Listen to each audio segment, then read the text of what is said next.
Ini akan coba saya update ya di sini. Jadi kita pilih run lagi. Oke, nah ini baloknya sudah muncul ya. Oke, seperti ini. Karena baloknya sudah muncul, di sini saya bisa melihat tampilan backcastingnya ya. Oke, jadi tampilan backcastingnya ini saya bisa lihat dengan model seperti ini, play dan oke. Nah, bagian kolom ini saya hide by kategori. Kemudian bagian balok juga akan saya hide by kategori. Nah, di sini teman-teman lihat, di sini backcastingnya sudah jadi, dan bagian pertemuan antara balok dan kolom ini biasanya dia dipotong ya, seperti ini. Kalau teman-teman perhatikan, lihat di bagian ini, nah ini terpotong ya, kalau tidak nanti perhitungannya double. Nah, seperti ini. Nah, ini menjadi kesulitan dan tantangan tersendiri bagi quantity engineer kalau bertemu dengan model seperti ini. Jadi di sini backcasting balok yang kalah ya dengan kolom yang menang. Jadi balok ini akan berhenti pada sisi dalam daripada kolom. Nah, selanjutnya berapa luasannya ya? Kita coba lihat di Dynamo di sini. Nah, untuk luasannya adalah 40,85. Nah, bayangkan kalau teman-teman menggunakan Excel ini harus buat lagi ya, seperti itu. Jadi, dengan model-model seperti ini, otomatisasi ya, kalau saya panggil namanya, otomatisasi ini membuat kita lebih mudah dengan menggunakan Dynamo, dengan coding-coding seperti ini. Apapun jenis elemennya selama sudah terdefinisi, maka dia pasti akan keluar. Jadi akan mempermudah kita dalam memodelkan, bahkan menghitung serta mengeluarkan, menampilkan model daripada backcastingnya ya, seperti itu. Semoga ini membantu. Jika teman-teman ada pertanyaan, boleh tinggalkan pesan di kolom komentar, dan jika merasa video bermanfaat silahkan di like, share bagi yang membutuhkan, dan sampai jumpa di tutorial selanjutnya.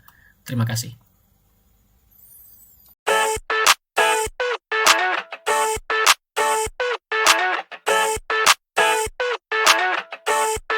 I never thought I'd feel like this.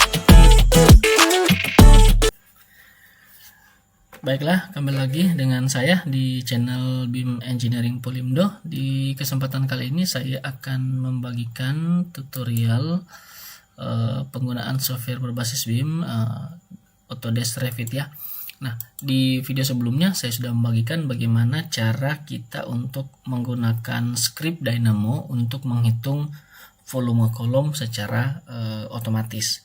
Nah, di video tersebut juga saya sudah bagikan bagaimana cara kita mengatur tampilan, kemudian membandingkan hasil perhitungan dengan menggunakan script Dynamo, dan juga dibandingkan dengan menggunakan hitungan dari Revit sendiri. Nah, di kesempatan kali ini saya akan melanjutkan, tetapi yang akan saya bagikan adalah satu metode menghitung yang juga tidak kalah penting di dalam kita bekerja sebagai BIM engineer atau BIM modeler ya, seperti itu. Nah, di sini akan saya bagikan bagaimana cara kita memanfaatkan menu atau script Dynamo ini untuk kita menghitung backcasting. Nah, backcasting ini menjadi suatu tantangan tersendiri bagi sebagian besar engineer, karena memang jika diperhadapkan dengan model yang kompleks, maka biasanya perhitungannya semakin rumit. Oke, di sini saya sudah menyediakan file Excel. Jadi di sini kita akan mencoba dengan maksud saya dengan 4 ya. Jadi ada 4 jenis kolom. Yang pertama kolom dengan ukuran 30 x 30. Tingginya ini 4 meter. Kemudian yang kedua juga sama 40-40, tingginya juga 4 meter. Yang ketiga 50-50, tingginya juga 4 meter ya, seperti ini. Kemudian yang terakhir di sini adalah 60-60, tingginya juga adalah 4 meter. Nah, kalau dilihat di sini, perhitungan yang saya buat seperti ini ya untuk komposisi rumusnya. Jadi baik B maupun H ya dari penampangnya ini bisa berubah-berubah. Kebetulan di sini saya menggunakan ukuran yang sama ya. Tapi kalau teman-teman misalkan mau mengganti, misalkan kolomnya ukuran 30 x 0,45, nah ini tentunya rumusnya sudah otomatis. Oke, ini seperti ini. Jadi ada 3 tipe. Yang pertama 30 x 30. Kemudian yang kedua di sini adalah tipe 40 x 40. Kemudian yang ketiga adalah tipe 50 x 50, dan yang keempat tipe 60 x 60. Oke, kita langsung saja. Di sini saya ke structural plan dulu, ke level 1. Oke, di sini saya buat satu grid ya, bantuan biar kita tidak miring posisinya. Ini saya hapus dulu. Kemudian saya ke level 1. Nah, pertama saya ke menu structure, kolom, kemudian di sini saya place aja seperti ini dulu. Nah, di sini kebetulan menggunakan ukuran 30 kali 45 atau 300 kali 450. Oke, jadi kita akan buat 4 tipe ya. Nah, di sini berarti akan saya ubah dulu di sini untuk ukuran kolomnya. Saya duplicate ini 300 kali 300 ya, seperti ini. Ini B-nya 300, hanya juga 300. Apply dan oke. Oke, jika sudah ini akan saya copy. Sebelumnya saya cek satuan dulu, minutes, kemudian ke project units. Distance-nya ini saya ganti dengan meter ya, agar lebih mudah. Oke, kemudian length-nya juga saya ganti dengan meter. Oke, seperti ini. Ini 2 decimal places. Oke, di oke lagi. Nah, ini akan saya copy ke bagian kanan ya. Di sini mungkin sekitar 3,5 meter ya, seperti ini. Nah, untuk ukuran kolomnya ini saya edit lagi, saya duplicate, rename menjadi 400 dikali dengan 400. Klik OK. Jangan lupa mengganti dimensinya 0,4 dikali 0,4. Oke, kita ulangi langkah yang sama di sini. Oke, kita copy 2 kali ya. Ini 1, kemudian mungkin saya copy agak sedikit jauh 2 ya, seperti ini.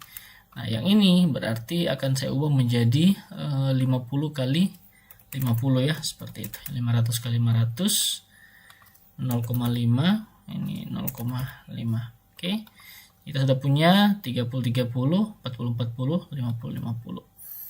Oke, dan yang terakhir di sini saya duplicate lagi di sini. Oke, terakhir adalah 600 dikali dengan 600. Jangan lupa mengganti dimensinya ya. Di sini 0,6 dikali 0,6. Apply dan oke. Oke, secara langsung model struktur kita kurang lebih seperti ini ya. Nah, kalau kita lihat dari tampilan South, modelnya seperti ini. Saya atur dulu posisinya. Base levelnya 1, top levelnya adalah 2, sedangkan base offsetnya ini saya jadikan 0.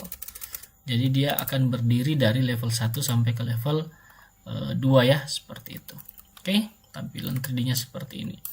Nah, dengan tinggi ya di sini adalah 4 meter, teman-teman bisa melihat di sini untuk luasan daripada bekisting adalah 28,8 meter persegi. Nah, sekarang bagaimana kita menggunakan dinamo untuk membuktikan luasan yang sudah kita modelkan tadi ya. Oke, di sini saya ganti ke tampilan 3 dimensi, kemudian saya ke manage, lalu teman-teman bisa mengakses Dynamo di sini. Jadi ini Dynamo ini maupun Dynamo Player adalah visual programming ya. Jadi Dynamo ini akan disediakan untuk membuat visual yang open source dengan programming platform for designer. Jadi di sini kita bisa mengcustom sesuai dengan kebutuhan kita ya, seperti itu. Kemudian ada juga generative design di sini. Dan juga ada parametric design. Jadi nanti kita akan bahas di video-video selanjutnya. Nah, di sini saya gunakan Dynamo seperti ini. Nah, ketika saya buka Dynamo, biasanya Dynamo akan tampil dengan tampilan yang pada umumnya ya, atau first interface-nya.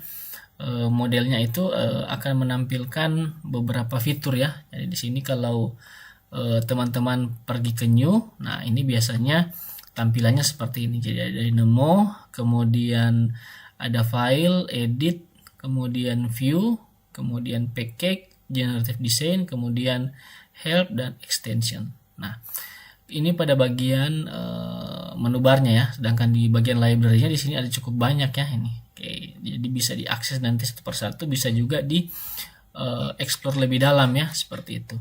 Kemudian di bagian bawah di sini ada pilihan automatic dan manual. Jadi kalau teman-teman ingin melakukan running secara otomatis, silakan pilih otomatis. Tapi kalau teman-teman ingin melakukan running secara manual ya, ini diganti pilihannya dengan manual. Nanti di sini ada pilihan run, dan ketika run itu sudah di running sudah benar, maka dia akan muncul tulisan run complete ya, seperti itu.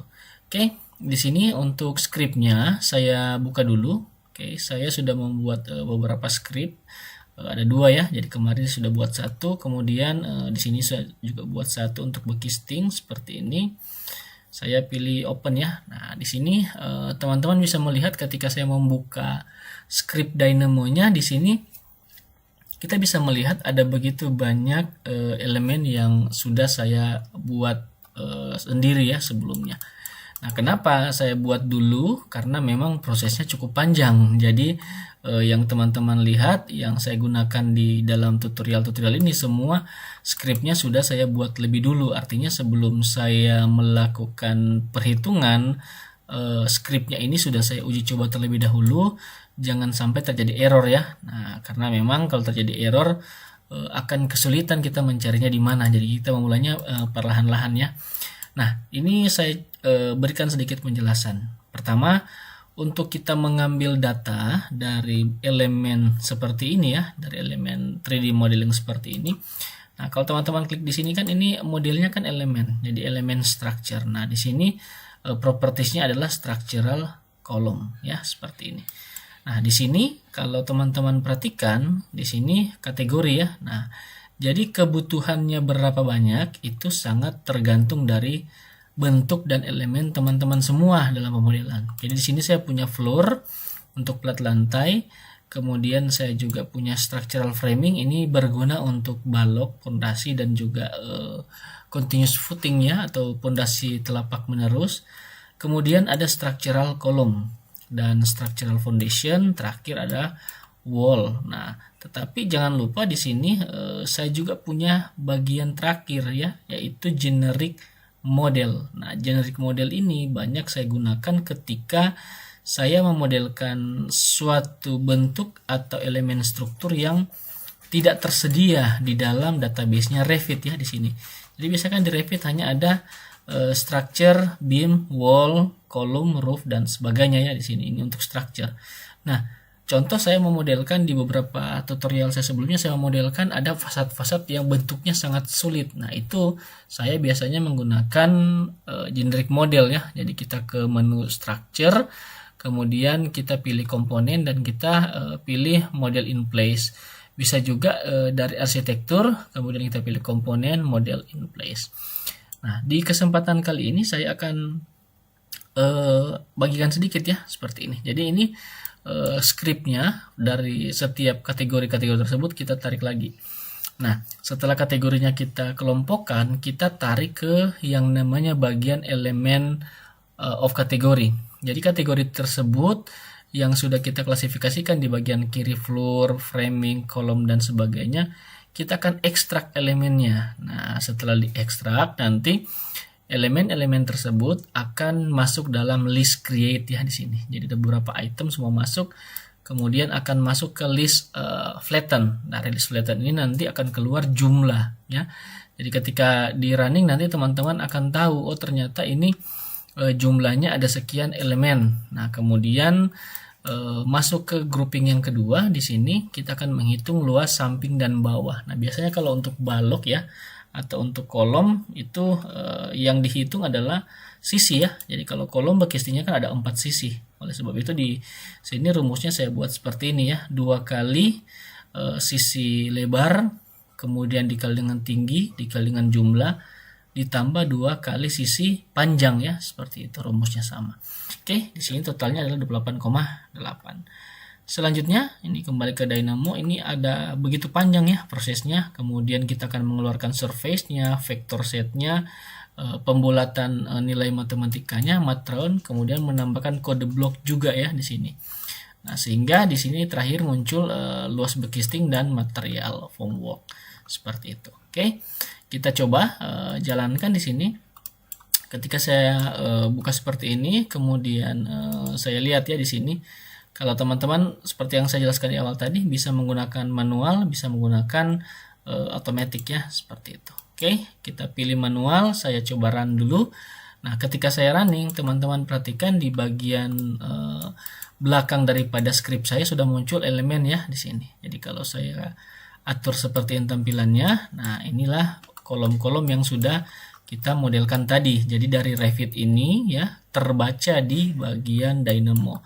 Nah, sedangkan di bagian Revit sendiri teman-teman perhatikan di sini sudah ada perubahan bentuk ya, ada penambahan bagian generic model berupa model 3D daripada bekistingnya. Oke, kalau saya tampilkan seperti ini, nah inilah bentuk daripada script Dynamo yang sudah mengekstrak elemen-elemen yang ada pada model Revit. Oke, di sini saya mempunyai warning ya. Di sini warningnya ada dua ya. Saya coba cek dulu. Warning yang pertama di sini direct shape by geometry application valid cannot be null. Oke, di sini material ya. Jadi ini saya coba lakukan sedikit coding di sini. Materialnya saya masih belum definisikan.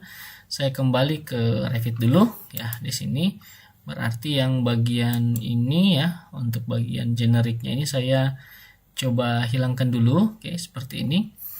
Untuk elemen kolomnya di sini saya hide by kategori. Nah, teman-teman perhatikan di sini sudah tersisa bagian backcastingnya ya, tetapi belum terdefinisi.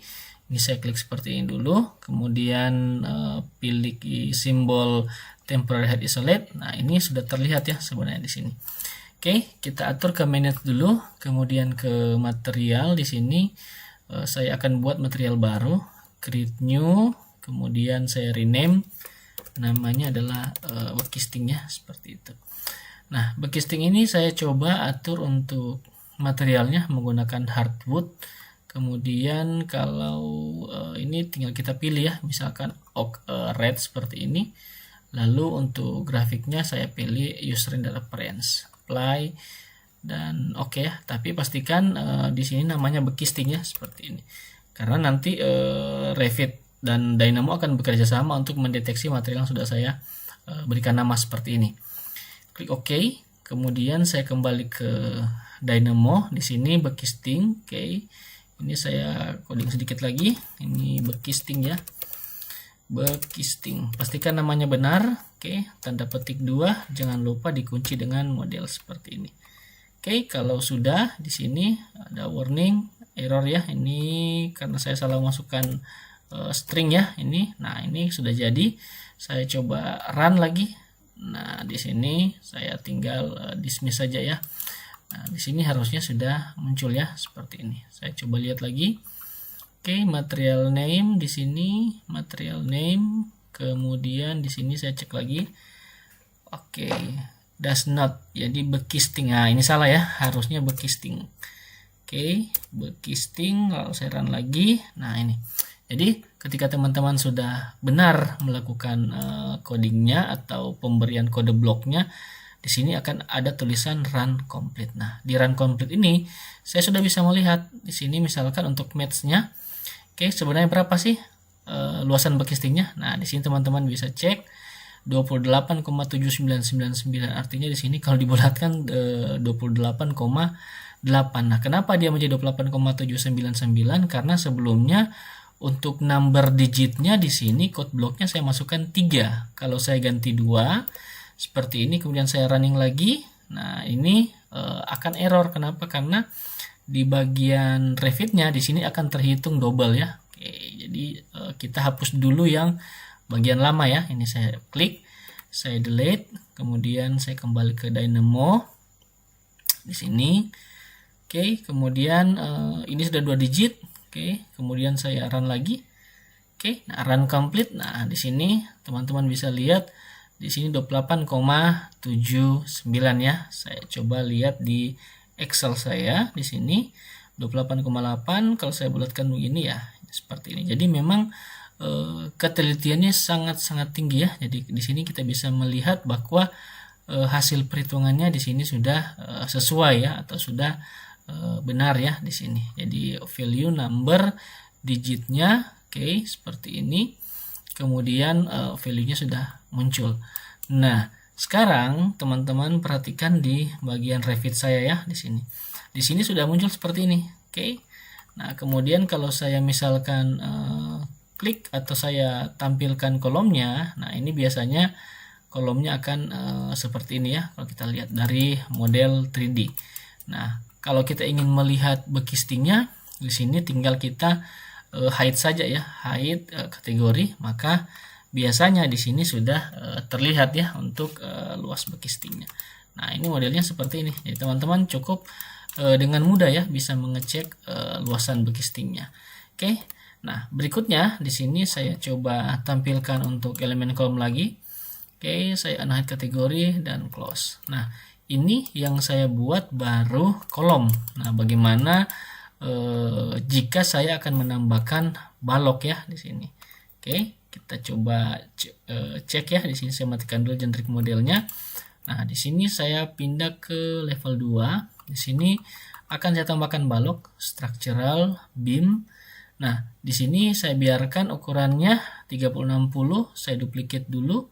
Ini saya atur untuk bekistingnya, maksud saya untuk baloknya 25/40.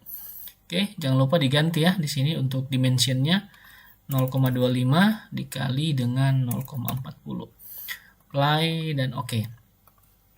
Nah, saya coba gambarkan seperti ini dari bagian pinggir ke bagian pinggir dalam ya, seperti ini. Ini pastikan harus bertemu ya, jangan sampai dia ada clash atau tidak tersambung ya, seperti itu. Ini saya pastikan dia tersambung. Oke, kalau sudah saya lanjutkan ke bagian yang lain ya. Di sini seperti ini. Oke, kemudian bagian yang ini sampai di sini juga sama. Dan yang terakhir bagian yang ini sampai ya sudah selesai ya. Oke, kita lihat. Nah, ini model dengan saya menambahkan material, maksudnya saya menambahkan elemen balok. Nah, kalau sudah seperti ini, berarti teman-teman bisa melihat posisinya ya. Di sini pasti ada bagian bekisting yang akan dipotong karena tidak digunakan ya, seperti itu. Jadi bagian baloknya ini kan biasanya balok dan kolom ini dicor monolit atau menyatu. Nah, dengan menggunakan bantuan dynamo kita akan lebih mudah ya melihat di sini. Nah, ini sebelum saya update modelnya seperti ini. Oke, ini akan coba saya update ya di sini. Jadi kita pilih run lagi. Oke, nah ini baloknya sudah muncul ya. Oke, seperti ini. Karena baloknya sudah muncul, di sini saya bisa melihat tampilan bekistingnya ya. Oke, jadi tampilan bekistingnya ini saya bisa lihat dengan model seperti ini. Apply dan oke. Nah, bagian kolom ini saya hide by kategori.